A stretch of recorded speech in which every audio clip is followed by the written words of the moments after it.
반갑습니다. 보고 싶었습니다. 진심입니다. 하나님께서 오랜 시간 가운데 준비를 해주셔서 이렇게 예배할 수 있는 은혜 주셔서 감사합니다. 이 시간이 우리 서로가 만나는 복된 시간이 되고 하나님을 만나는 복된 시간이 될 수 있기를 간절히 기도합니다. 요절 말씀은 12절이 되겠습니다. 같이 읽어보시겠습니다. 시작. 그러므로 무엇이든지 남에게 진실을 받고자 하는 대로 너희도 남을 대접하라. 이것이 율법이요 선지자니라. 오늘 말씀은 산상수훈의 결론입니다. 사회적 동물인 인간은 사람과의 관계에서 천국을 맛보기도 하고 때로는 지옥을 맛보기도 합니다. 예수님의 천국의 법의 비결은 대접을 받고자 하는 대로 대접하라입니다. 부모에게서 또 자녀에게서 동역자에게서 또 목자에게서 양에게서 우리는 어떤 대접을 받고 싶습니까? 주님은 그 마음으로 먼저 상대방을 대접하면 천국이 우리 가운데 임할 것이다 말씀하십니다. 이 시간 말씀을 통해서 대접하기에 합당한 믿음을 갖게 하시기를 기도합니다. 남을 대접하는 것은 비판하지 않음으로부터 시작이 됩니다. 비판이란 헬라어 크리노노 이 말씀에서 시작이 되는데 재판정에서 내리는 판결 혹은 하나님의 심판대 앞에서 주어지는 선고 그런 의미를 담고 있습니다. 비판은 재판관처럼 또 하나님처럼 높은 곳에서 어떤 존재에 대해서 어떤 사건에 대해서 선언적인 평가를 내리는 것입니다.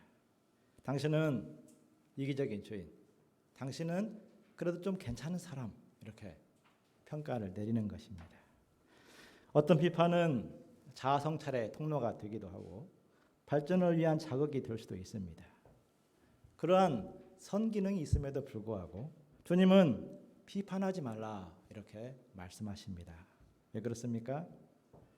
첫째, 비판은 관계성을 파괴해버리기 때문입니다. 2절을 같이 읽겠습니다. 시작. 너희가 비판하는 그 비판으로 너희가 그 비판을 받을 것이요 너희가 헤아리는 그 헤아림으로 너희가 헤아림을 받을 것이냐. 비판하는 사람들 대부분 자기가 옳다 이런 강한 확신을 갖고 있습니다. 상대방을 깨우쳐주고 가르쳐주지 않으면 견딜 수 없는 사명감으로 비판을 하는 경우도 있습니다. 하지만 상대방이 그렇게 받아들이는 경우는 대부분 없습니다. 영적 겉면으로 듣기보다도 마음속 깊은 곳의 상처로 오랜 시간을 품고 있기도 합니다. 가끔 관계성이 좋다고 생각했던 사람들로부터 기억나지 않는 그때 그 시절의 이야기를 들을 때가 있습니다. 목자님, 그때 저한테 그렇게 말씀하셨던 기억나세요?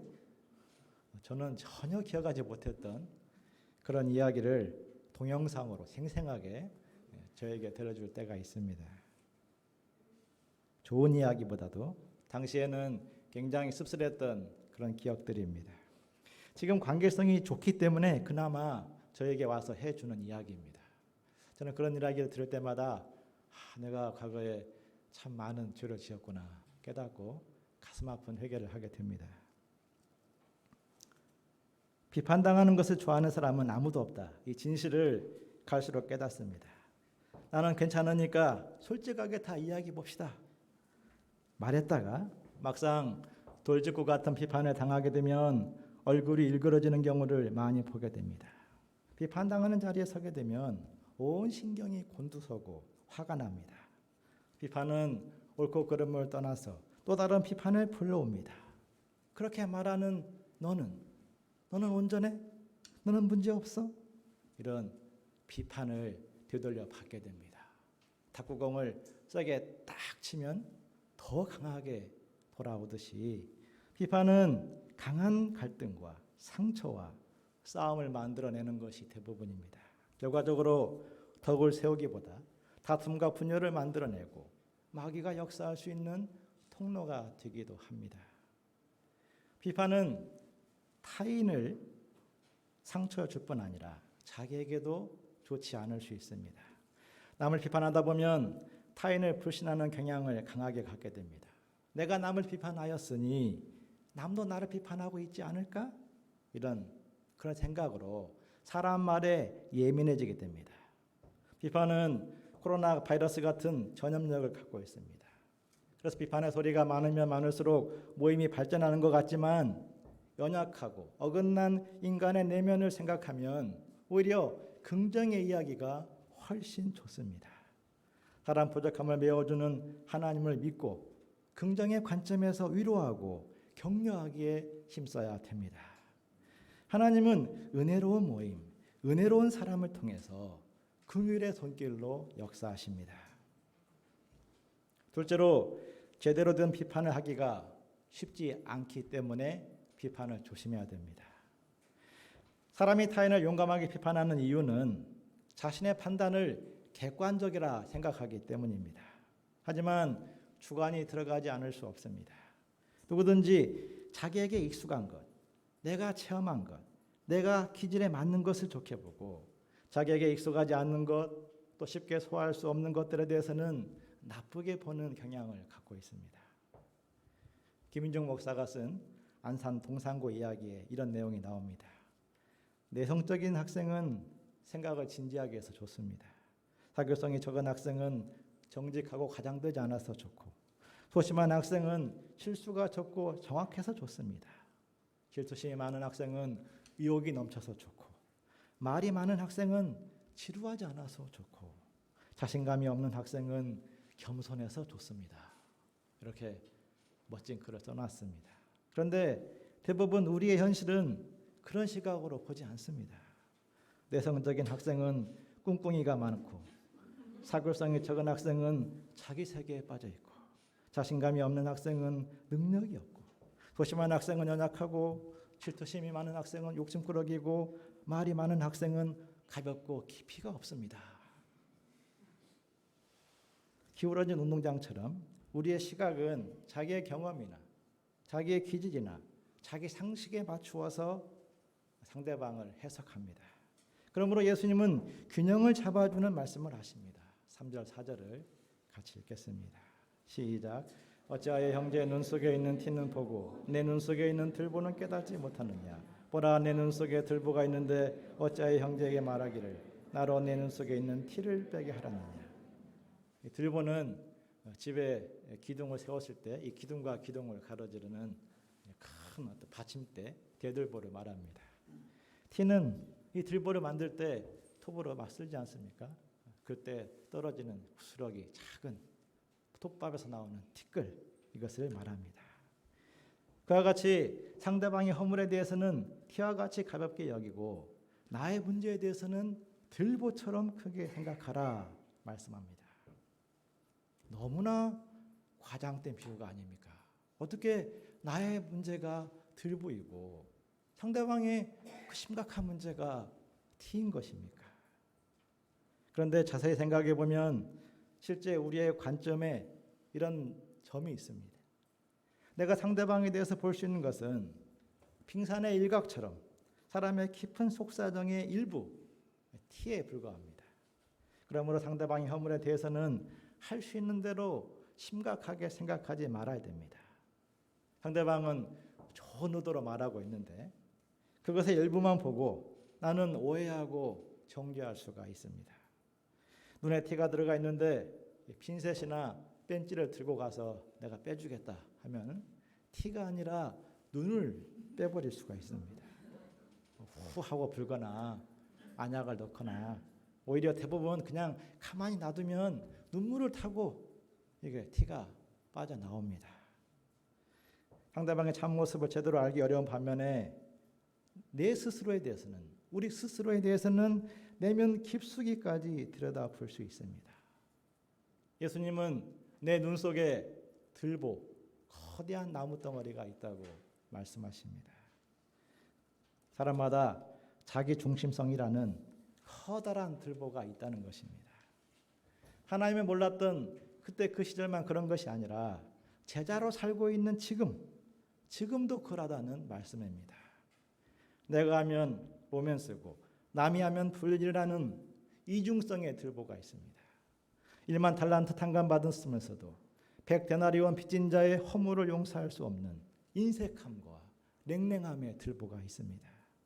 위험과 상처의 가시를 영혼 깊숙이 새겨놓고 차가운 심장으로 살아가는 완악함이 있습니다. 우리의 영혼 깊숙이 들여다보면 이런 들보 같은 커다란 죄성이 박혀 있음을 발견할 수 있습니다. 예수님 말씀하십니다. 5절을 같이 읽겠습니다. 시작. 외식하는 자여 내 눈 들보를 빼어라. 그 후에 밝히 보고 형제의 눈 속에서 티를 빼리라. 예수님은 제자들이여 형제들이여 이렇게 말씀하지 않으셨습니다. 외식하는 자여라고 말씀하십니다. 제자들도 예외 없이 밖을 향하여는 엄격하고 자신에 대해서는 관대한 성향을 가졌기 때문입니다. 그러므로 형제를 돕고자 하는 자마다 스스로를 깊이 성찰해야 됩니다. 욥의 친구는 고난당한 욥을 위문하러 왔다가 고문하고 돌아갔습니다. 현재 고난이 없다는 이유만으로 스스로에 대해서 욥보다 문제없고 욥보다 의롭다고 생각했기 때문입니다. 형제를 도우려면 자신을 깊이 그리고 진실하게 성찰해야 됩니다. 자기 은하, 정욕이나 어둠의 들보가 있지 않는지 돌아보고 진실하게 회개하고 하나님의 은혜와 긍휼을 붙들어야 됩니다. 그래야 할 때 비로소 형제를 도울 수 있는 준비가 된 것입니다. 자기 안에 있는 들보를 빼어내고 상대방을 돕고자 최선을 다할지라도 다 받아들이기는커녕 그런 진심을 밟고 치명적인 상처를 입히는 자들이 있습니다. 성경은 그런 자들을 양이 아니라 개와 돼지라고 말씀합니다. 6절을 보십시오. 심정을 다해서 진리를 가르치면 그때 받아들이면 얼마나 많은 유익을 얻습니까? 그런데도 배우기는커녕 세상 욕심에 기초하여 분을 품고 공격하는 자들이 있습니다. 순수한 열정을 교묘히 이용하여 정욕을 채우는 자들도 있습니다. 신천지처럼 몰래 성도 사이에 파고들어서 이간질하고 교회를 파괴하는 자들도 있습니다. 결과적으로 복음 역사에 큰 해악을 끼치는 자들입니다. 우리는 이런 자들을 제대로 분별하여 조심하고 물리쳐야 됩니다. 그런데 참 어렵습니다. 우리가 어떻게 양인지 개와 돼지인지 분별할 수가 있습니까? 지금 목자에게 상처를 준다고 하여 함부로 개와 돼지라고 단정 내리고 비판할 것이 아닌 것 같습니다. 어떻게 보면 사람들 누구나 개와 돼지 같은 악한 본성을 가졌습니다. 목자의 전한 복음을 비웃고 정욕을 쫓아가고 교만을 뿜어내는 것을 지극히 당연하게 여겼던 자들이 어느 날 하나님의 은혜를 입어서 예수님을 믿고 거듭나는 역사를 우리는 수도 없이 봅니다. 바울처럼 원수 노릇하다가 열정적인 복음의 일꾼으로 변화가 된 사람도 있습니다. 열길 물속은 알아도 한길 사람 속은 모르고 사람의 장래를 우리가 다 알 수가 없습니다. 우리가 어떻게 자기 문제를 들보처럼 여기고 어떻게 상대방의 허물을 티처럼 바라보며 또 어떻게 우리가 양과 개, 돼지를 분별할 수가 있습니까? 그러므로 기도해야 됩니다. 주님은 7절부터 11절에 거쳐서 간절한 기도를 가르쳐 주십니다. 7절을 같이 읽겠습니다. 시작. 구하라 그리하면 너희에게 주실 것이요 찾으라 그리하면 찾아낼 것이요 문을 두드리라 그리하면 너희에게 열릴 것이요 구하라 그리하면 너희에게 주실 것이요 이 말씀은 고대 거지들의 좌우명으로 유행했다고 합니다. 문전박대를 당할지라도 계속해서 구하라 그리하면은 먹을 것을 얻을 것이다. 오늘날에는 다단계 판매사원, 보험이사, 영업사원의 요절 말씀이기도 합니다. 본문을 자세히 보면 목적어가 없습니다. 무엇을 구하고 또 무엇을 찾고 무엇을 향해서 두드려야 되는지 직접적인 언급이 없습니다. 분명한 것은 구하고 찾고 두드리면 좋은 것을 주신다는 것입니다. 9절에서 11절에 보십시오. 아들이 떡을 달라고 하는데 옛다 이빨이나 망가져라 하면서 돌을 주는 부모가 없습니다. 생선을 달라고 하는데 옛다 생선 대신 뱀이나 먹어라 던져줄 아버지도 없습니다. 악한 자라도 그 자식에게는 좋은 것을 줍니다. 떡을 달라고 하면 떡 대신 아이스크림 케이크를 사주고 싶고 생선을 달라고 하면 생선 중에 제일 비싼 뱀장어를 사주고 싶은 것이 그 부모의 마음입니다. 하물며 하늘에 계신 우리 아버지의 마음은 어떠하겠습니까? 우리에게 좋은 것이 무엇입니까? 합격, 장학금, 취업, 결혼, 또 집, 부자, 건강, 또 양, 제자, 받고 싶은 것, 정말 좋은 것들이 많이 있습니다. 그런데 1절에서 6절 말씀과 연결시켜 본다면 비판을 하지 않으면서도 분별할 수 있는 지혜, 심정, 영적 분별력이 본문에서는 좋은 것입니다. 세상에서 어려운 일들이 많지만 사람과의 건강한 관계를 맺는 것이 제일 어려운 것 같습니다. 머리가 좋다고 하여 타인과 올바른 관계를 맺기에 능숙한 것도 아닙니다. 사람마다 다르고 같은 사람이라도 어제가 다르고 오늘이 다릅니다. 저는 목자로서 사람을 이해하는 데 느리고 소통에 능숙하지 않는 모습으로 인해 절망적인 생각이 들 때가 많았습니다. 좋은 마음을 가진 것과 그런 마음을 제대로 전달하는 것은 전혀 다른 것이었습니다. 좋은 마음을 가졌음에도 불구하고 비판을 오가며 파국을 맞이하기도 하고 마땅히 분별해야 될 것을 분별하지 못해서 두고두고 후회하는 경우도 많았습니다. 하나님의 도우심이 없다면 누구나 뼈아픈 시행착오를 반복할 수밖에 없습니다. 올바른 관계성을 맺고 그 관계가 건강하게 성장하려면 지속적인 기도 생활이 필요합니다. 상처나 쓴뿌리에서 벗어날 수 있도록 간절히 구해야 됩니다. 하나님의 선하신 주권을 발견하기까지 찾고 찾아야 됩니다. 새로운 변화와 성장을 위해서 두드리고 또 두드려야 됩니다. 우리 본성은 비판하기에 익숙하고 비난받는 자리에 서기는 죽기처럼 싫어합니다. 누군가 관계가 틀어지면 그것을 해결하려고 막 노력하기보다도 이해할 심도 없고 속이 좁은 나의 들보 같은 문제로 보기보다도 저 사람이 문제야 떠넘기고 그냥 마음을 닫아버리는 것에 익숙합니다. 그러므로 성령의 도우심을 구해야 됩니다. 성령의 손길에 나의 생각과 감정을 온전히 맡길 수 있을 때까지 간절하고도 끈질기게 기도해야 됩니다. 하나님은 구하는 자에게 좋은 것을 주신다고 약속하셨습니다. 상처와 냉소로 가득한 그 영혼에게도 사랑을 부어주시고 뜨거운 심정을 주셔서 사랑할 수 없을 것 같은 그 사람을 사랑하게까지 만들어 주십니다. 어둠과 실패만 있는 것 같은 그런 거기에서 하나님의 선하신 손길이 있음을 발견하게 하십니다. 다른 사람을 도울 수 있는 지혜와 능력의 문을 열게 하십니다.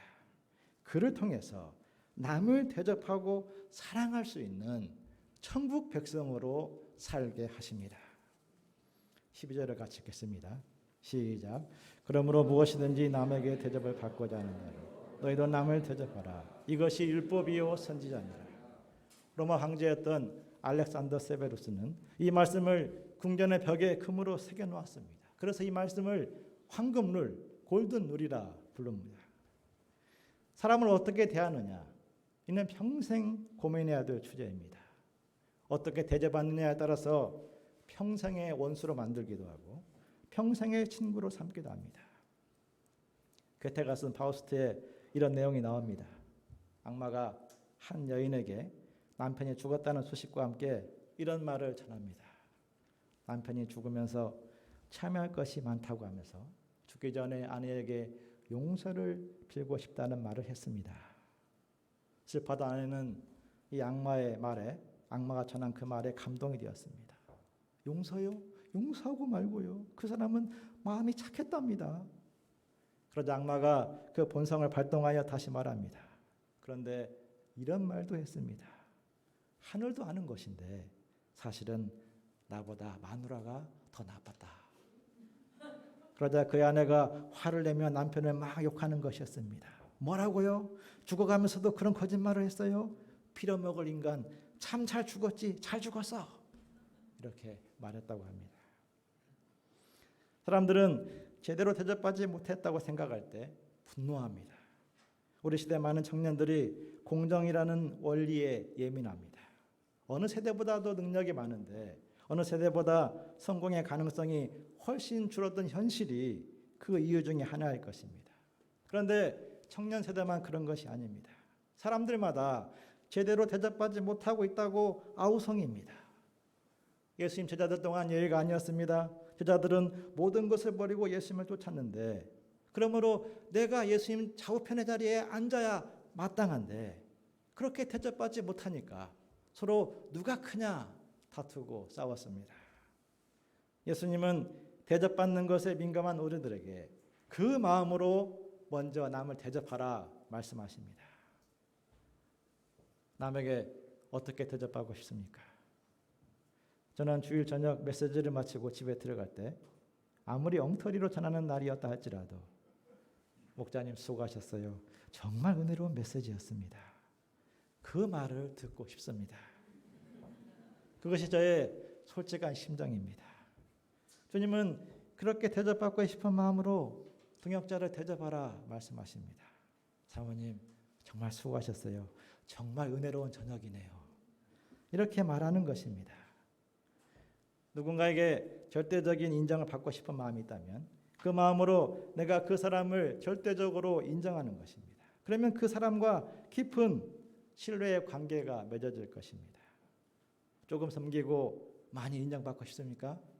그러면 조금 섬긴 사람을 많이 인정해 주는 것입니다. 이해받고 인정받고 싶은 마음이 있다면 실수하고 고민하는 사람에게 가서 별거 아니야. 사람이 다 그런 거지. 위로하고 인정하는 것입니다. 나의 좋은 동역자가 되어주기를 기대하는 사람이 있습니까? 그러면 내가 먼저 그 사람의 좋은 동역자가 되어주는 것입니다. 대접받았기에 대접하는 것이 아니라 대접받기 원하는 그 마음으로 상대방을 이해하고 대접하는 것입니다. 차갑게 보이는 사람을 만나면 좀 따뜻하게 말해주면 안 될까 기대하는 마음이 들잖아요. 근데 그 마음으로 내가 먼저 따뜻하게 말해주는 것입니다. 주님은 그것이 율법이요 선지자라고 말씀하십니다. 창세기부터 말라기까지에 담긴 성경의 원리가 먼저 남을 대접하는 것이라는 말씀입니다. 이와 같이 하나님은 우리 인생들을 먼저 대접하셨습니다. 우리가 살아가는 이 세계 너무나 신비하고 아름답습니다. 그런데 이는 연약한 우리를 아시고 우리의 생존을 위해서 우리가 존재하기 전부터 하나님이 창조해 놓으신 세계입니다. 우리가 공기가 없으면 살 수 없을 걸 아시고 공기를 다 만드시고, 우리가 물이 살 수 없을 걸 아시고 물을 창조하시고, 궁창에 대기권을 만드시고 하늘의 별과 달과 해를 만드셨습니다. 아담과 하와가 하나님을 대적하여 죄를 짓고 타락했을 때 하나님은 먼저 구원자를 약속하셨고 약속대로 하나님의 아들을 구원자로 보내셨습니다. 이스라엘이 애굽의 노예가 되어 아무것도 할 수 없는 절망 가운데 있을 때 하나님은 구원자 모세를 보내시고 강한 팔로 열재앙을 내리사 그들을 구원하시고 그들에게 새 삶을 시작해 하셨습니다. 이스라엘이 광야에서 끝없이 불평하고 원망하고 막 투덜할 때 하나님은 이미 그들을 위해서 만나를 예비하시고 날마다 내려주심으로 그들에게 생명을 주시고 맛을 물려주시고 약속의 땅으로 이끌어 가셨습니다. 우리가 하나님을 아버지로 경배하고 높이는 이유, 우리를 자녀로 대접하셨기 때문입니다. 하나님이 이스라엘을 향하여 마음과 성품과 힘을 다하여 주 너희 하나님을 사랑하라 말씀하신 것, 하나님이 먼저 마음과 성품과 힘을 다하여 세계를 창조하시고 우리를 사랑하셨기 때문입니다. 대접받고 싶은 그 마음으로 먼저 대접하는 것, 그것이 하나님의 나라이며 복음의 핵심입니다.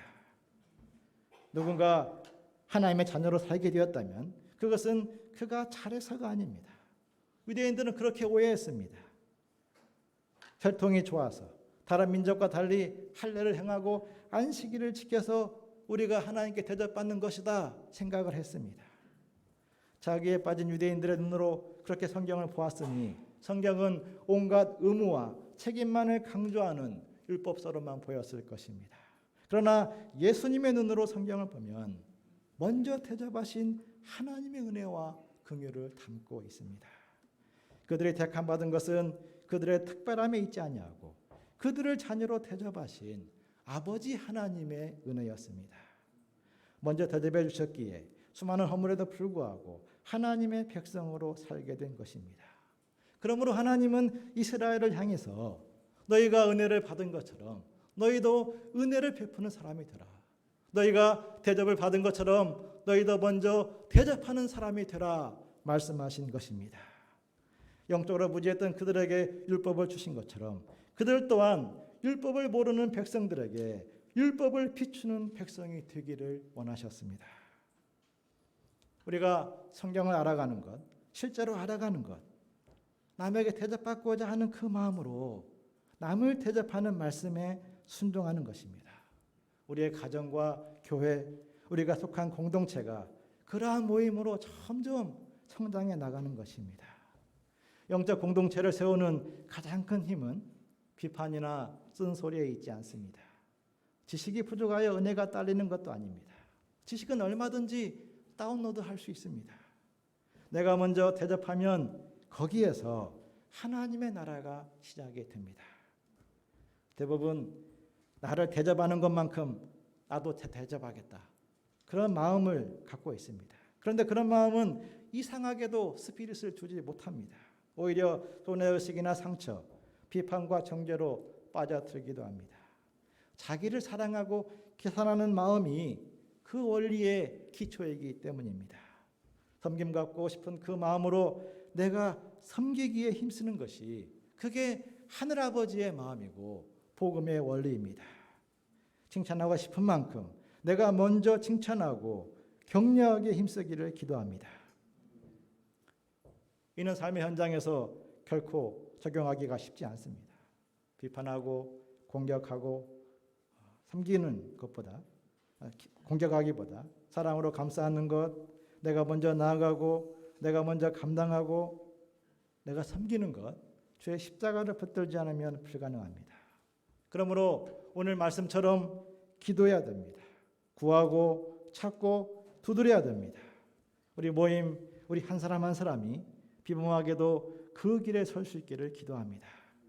하나님께서 창세부터 율법과 선지자들을 통해서 키우고자 소망 두셨던 그런 사람, 그런 모임으로 우리 각 사람, 우리 모임이 성장해 나갈 수 있기를 간절히 기도합니다. 하늘 백성으로 살아가는 복된 사람과 복된 모임이 되게 하시기를 기도합니다. 기도하겠습니다. 하나님 아버지, 우리가 사람과의 관계 속에서 정말 천국을 누리고 체험하기를 원하는데 실제로 상처를 주고 받고 갈등하고 분열하고 어둠을 끼칠 때가 많습니다. 이것이 우리 삶의 현장인 것을 고백합니다. 하나님 아버지, 주님께서 오늘 말씀을 통해서 비판하지 말고 분별하며 남을 대접하기를 힘쓰라 말씀해 주셔서 감사합니다. 우리의 본성은 이곳과 거리가 멀지만 그러나 구하고 찾고 두드리면서 주님의 도우심을 덧입어서 우리가 먼저 대접하는 삶을 살게 하시기를 간절히 기도합니다. 하나님 아버지, 우리의 심령에 뜨거운 사랑을 부어주시고 우리의 심령에 하나님을 믿는 믿음을 주시고 우리 마음에 성숙한 지혜와 분별력을 주셔서 남을 대접하는 데 힘쓰게 도와주심으로 우리의 모든 관계에서 하나님의 은혜, 천국 복음을 체험하는 참 큰 은혜 주시기를 간절히 기도합니다. 주의 성령께서 함께하여 주시옵소서. 예수님의 이름으로 기도하였습니다. 아멘.